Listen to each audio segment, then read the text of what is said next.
What is up, YouTube and PTG fans? My name is Jeff, also known as PokePrimer here, primed and ready to deliver you our week number... Ooh. This is week 7? Week 7. This is our week 7 matchup. No? Week 6. What? Really? Hold on. No. No, week 5 was against... No, week 5 was Devin. Week 6 was the Oreos. Now we're on week 7. Okay.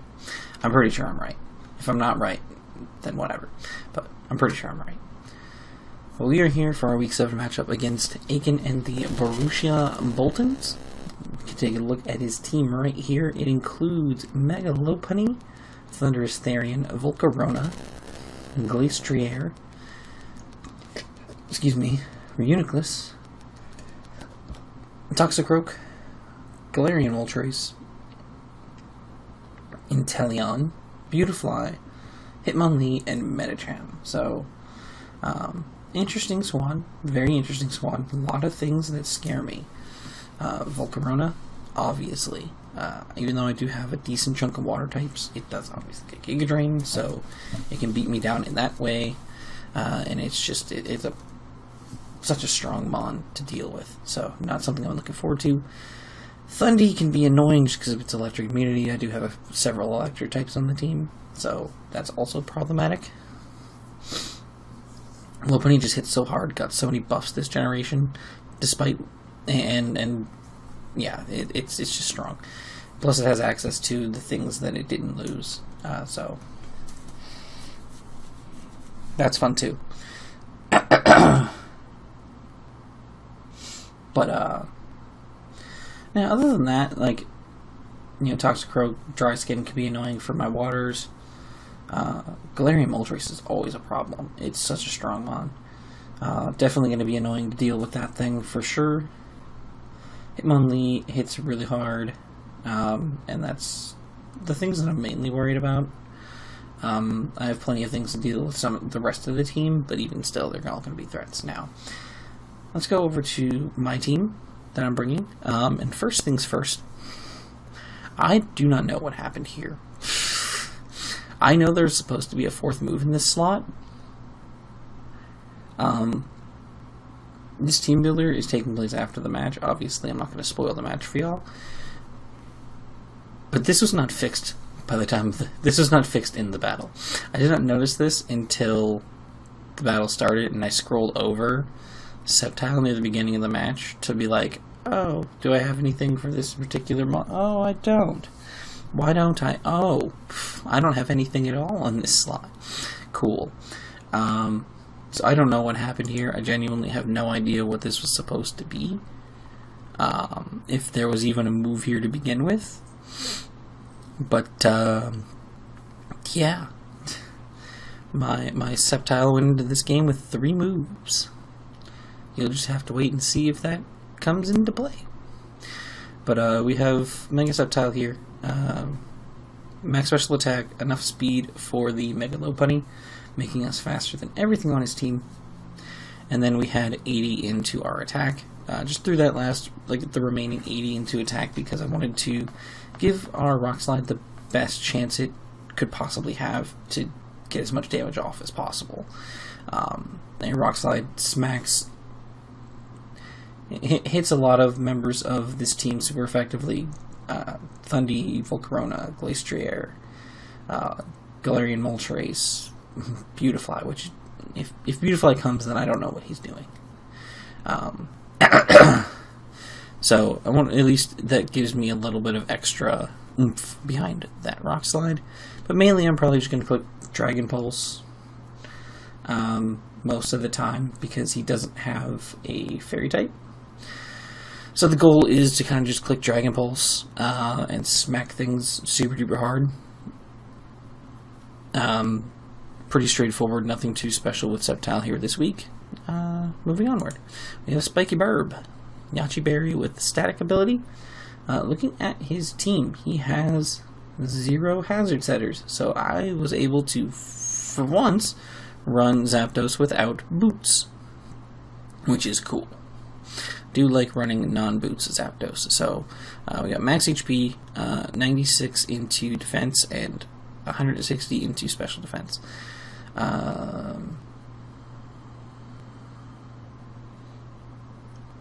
What was the spread for? I know the spread has a purpose. I think it was to avoid being 2-hit KO'd by Volcarona.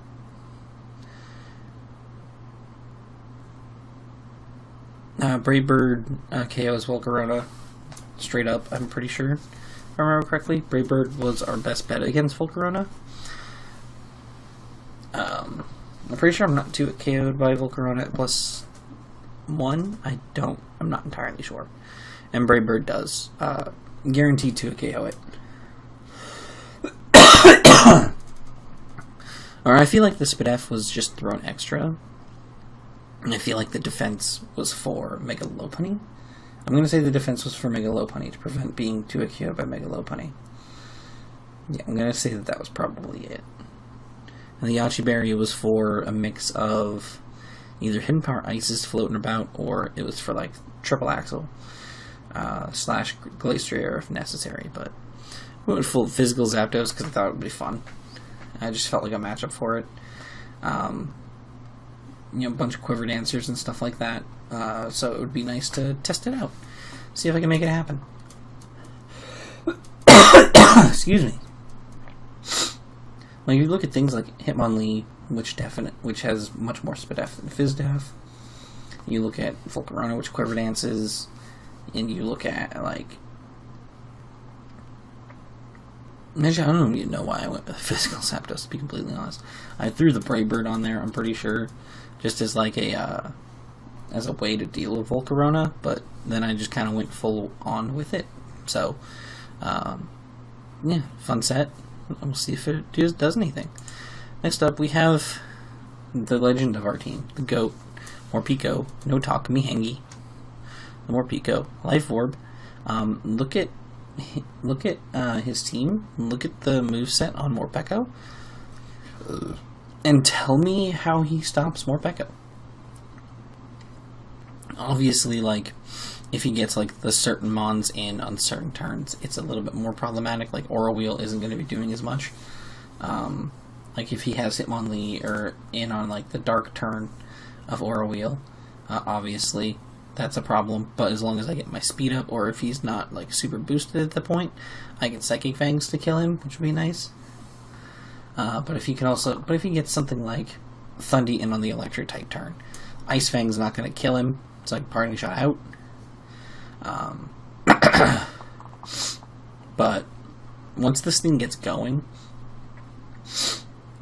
all I need is 2 boosts. One boost to make sure that I outspeed all the Scarfers and stuff I need to outspeed, which would include like which includes Hitmonlee. I speed creeped Hitmonlee here. So I get 1 boost, I outspeed Scarfed Hitmonlee and below. I get a 2nd boost, I outspeed everything. No debates. I just outspeed everything. And then from there, hopefully Morpeko can just punch holes through everything. The goal with Morpeko this week isn't obviously it's to win, but it's to use it to break down the team as much as physically possible. If it gets a bunch of kills, it gets a bunch of kills. If it doesn't get a bunch of kills, well, that's unfortunate, but the goal is to weaken it because we have other mons on the team that are meant for direct offense, like Groot. And we also have Pennywise, the Blacephalon. Leftovers, Beast Boost, Sub, Flamethrower, Shadow Ball Toxic. Dual Stab on Blacephalon smacks this whole team. Bar none. There's nothing that resists both.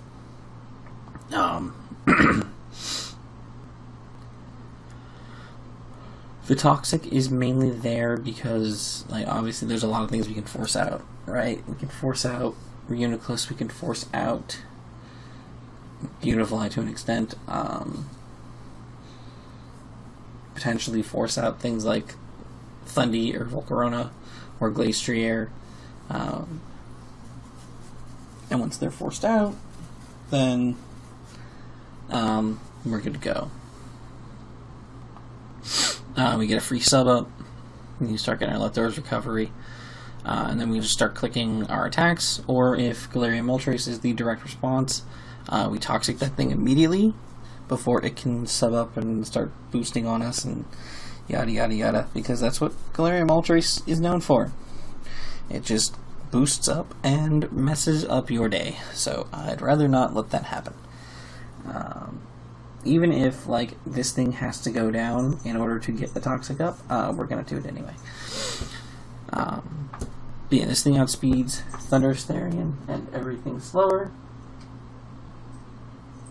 And that's pretty much the whole gist of it. Just to smack things super hard. Knock it off. Next up we have Daye, the Primarina with the Rocky Helmet. We have Draining Kiss, Life Dew, Flip Turn, and Scald. Max HP, 228 defense with a Bold Nature, 4 into Special Attack, and 24 into Spadaf.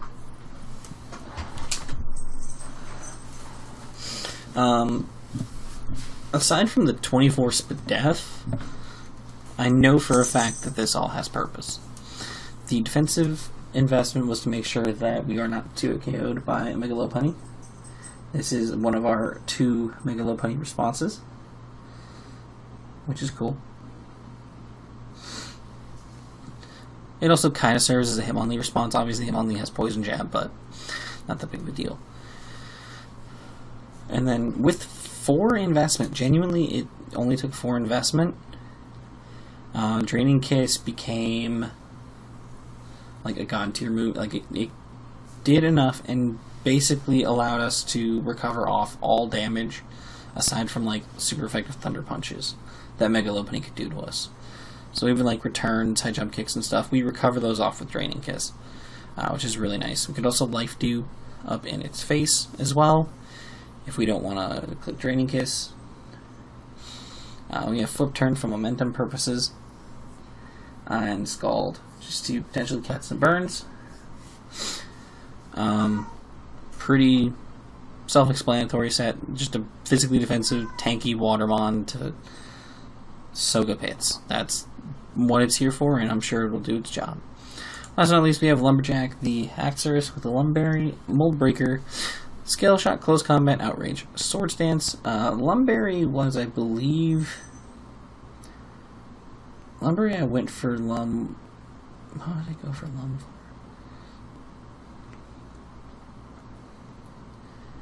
No, there's like a specific reason I went for Lum. Can't remember why I went for Lum on this one. Huh. No idea. I think maybe I was just expecting like a Toxic from something like a Reuniclus or Volcarona or something, maybe. Or like prevent like a flamethrower burn or something. I don't know. I genuinely don't remember what that was for. I'll be completely honest, I do not remember what I put that on there for. I won't lie to you. But SD Scale Shot does monstrous work here. Obviously, we are speed creeping the base 90. We're speed creeping Galarian Moltres. I believe that thing sits at base 90. Max attack, and then through the rest into HP. Get up a Swords Dance, hit something with a Scale Shot because he does not have a Fairy type, so we get to fire off a free Scale Shot, hopefully on something that we can just kill with it. That's the goal. And then we can literally just Outrage spam through the team. Realistically, nothing resists Outrage on the team either, so we get up an SD, fire off a Scale Shot, and then just click Outrage. We should just kill everything, realistically. So, but Close Combat is also there, just as like a super effective move to click if I want to press the super effective button on like Megalopunny. But that's pretty much it. With that being said, that is it for the team. Let's go ahead and hop into the battle. Alright, ladies and gentlemen, we are here for our match against Akin and the Borussia Boltunds. Unfortunately, it is post-com. I even ended up playing, because I ended up having to play it on mobile while I was working, actually. Scheduling did not work the previous week, because I was leaving early, like midweek. I had to play like before Friday, because I was leaving for the entire weekend. To visit family for my sister's birthday, and he was only able to play on Sunday, and that was when I was driving back, so I definitely was not going to be able to get all the way home and have like a good, proper, solid like match. It just wasn't happening. So unfortunately, the match had to get pushed back to the Monday, but I ended up playing on my phone, which is fine, totally fine. It happens sometimes, no big deal. At least this league is lenient and prefers to have its battles get done. Which is good. So, he decided to bring, you will see, the Megalopunny, obviously Thunder's Therian, Inteleon, Reuniclus, Hitmonlee, and the Toxicroak. So, Dry Skin could be a little bit annoying for our Primarina set, obviously. This could potentially cause problems with the Morpeko's set. Morpeko's looking really, really good in this matchup.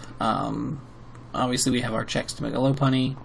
Reuniclus, we could potentially set up on with Haxorus and potentially get something going. Obviously, he has no resist to Outrage, as we talked about in the builder. And Sceptile can do Sceptile things. So, let's go ahead and peep how this match went down. So I'm going to lead with Primarina as he leads with the Inteleon. He's just going to U-turn out. Obviously it does nothing to me. And then he's going to take the Rocky Helmet Shift. And he goes Toxicroak. I flip turn, and I don't see Dry Skin. So he's either he's not Anticipation. I don't think he's Anticipation. I don't know what Anticipation realistically does, to be honest. But he's Poison Touch, which is very interesting. So I just go out into Morpeko, and I'm just going to click Psychic Fangs, and he just stays in and dies. So Morpeko just gets a kill. Alright, cool.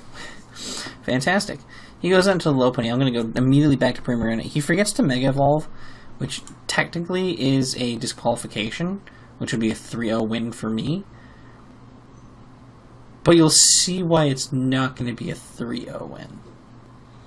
Spoilers. Yeah, so he goes for the high jump kick.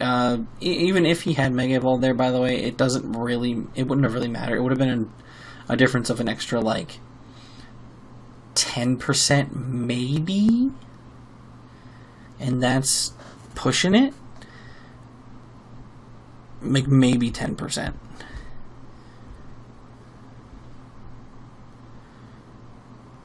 Maybe 10%. I can actually calc it, technically. My sets are still saved. Primarina versus Lopunny Mega. Lopunny all-out attacker. Lopunny does 12 to 14%. And that did about 15%, so he's adamant.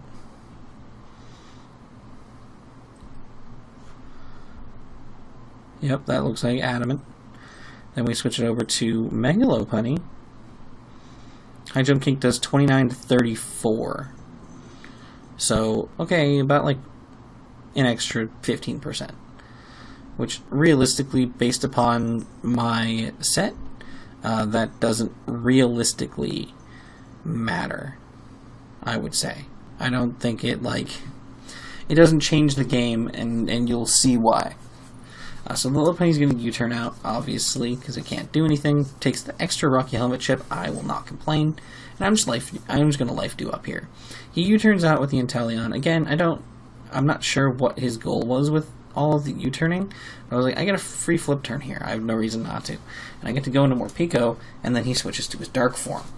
So I just click Aura Wheel, because he has no resist to that, or it has nothing that can stop me from doing that.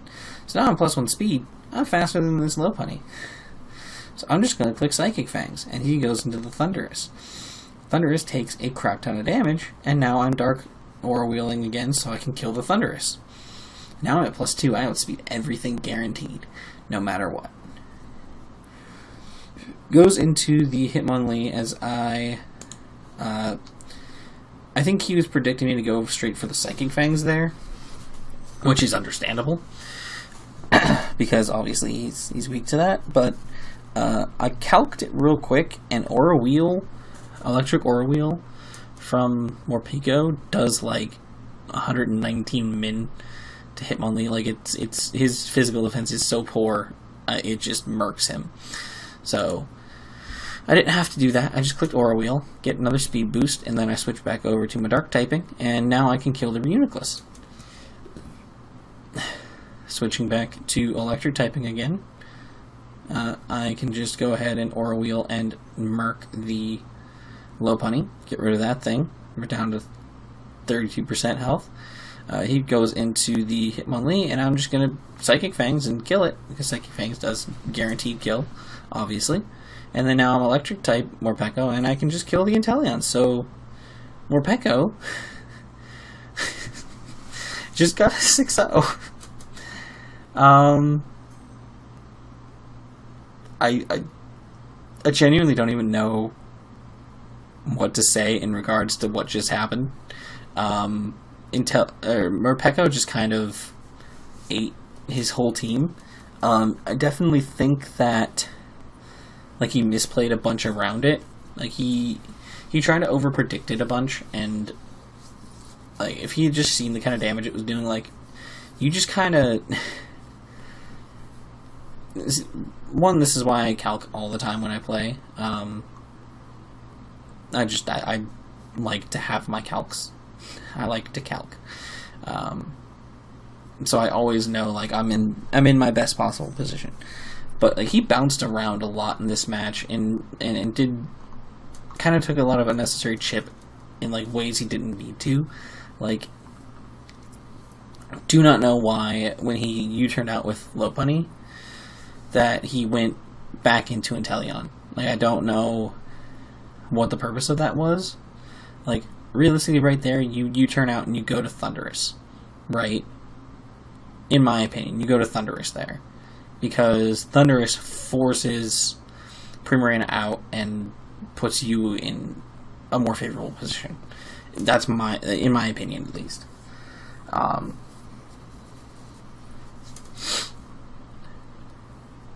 Even Reuniclus could have potentially forced it out, too. Because it wasn't really built to 1v1 Reuniclus. I would have had to flip turn the following turn anyway to get away from Reuniclus, and then that's like a free setup turn or something. Because I didn't even see his sets. I saw 3 attacking moves the entire game. That's crazy. But yeah, U-turning out again with the U-turning into the Inteleon and then U-turning again on the Primarina. I don't know if that was a misclick. I genuinely have no idea. But yeah, like, after already seeing the Rocky Helmet, like, okay, the Rocky Helmet chip on Lopunny when it high jump kicked, right? That's fair, because obviously I switched it into that attack. He was going to click high jump kick. That was fair. But then, I don't know why you would U-turning take extra Rocky Helmet chip, and then go into something that can't do anything, so you have to U-turn again and take more Rocky Helmet chip. Like, I'm all about momentum, but definitely, like, moves like that right there, like with U-turn, just kind of, it put him even more on the back foot, because he was taking chip on Mons that he didn't have to. Like, Inteleon was down to, like, 68% without actually, like, taking an attack. Lopunny was down to 68% without taking an attack. That was rough. It's a rough way to do it. No dry skin on Toxicroak really, really surprised me, because I do have, like, 3 water types on my team. Yeah, I have Slowking, Primarina, and Kingler. So dry skin, I think, would have made so much more sense, and again would have put me in a bad position because it did flip turn there. So he would have again been in a favorable position if he had the dry skin, but obviously he did not. And then Morpeko. Never in my life did I think a hamster would be such a devastating monster. This thing He's already outshined his previous season predecessor in Bronzong. He's already outshined it completely. This is, and I will have no debates, the best Pekka clone. Period. No debate. No, don't talk to me about it. This is the best Pekka clone. Best Pekka clone. Period. Period. I will not have a debate on this. Look at him. We switch sides so you can look at his cute little face. Look at that face. This is the best Pekka clone. I will have no debate on this. I will have no discussion. It is confirmed. Best Pekka clone. It is so good. Put respect on his name. More Pekka is coming for y'all. Fear. Fear the hamster. Well, with that being said, thank you guys for watching. If you guys enjoyed, make sure to leave a like down below and subscribe if you haven't already.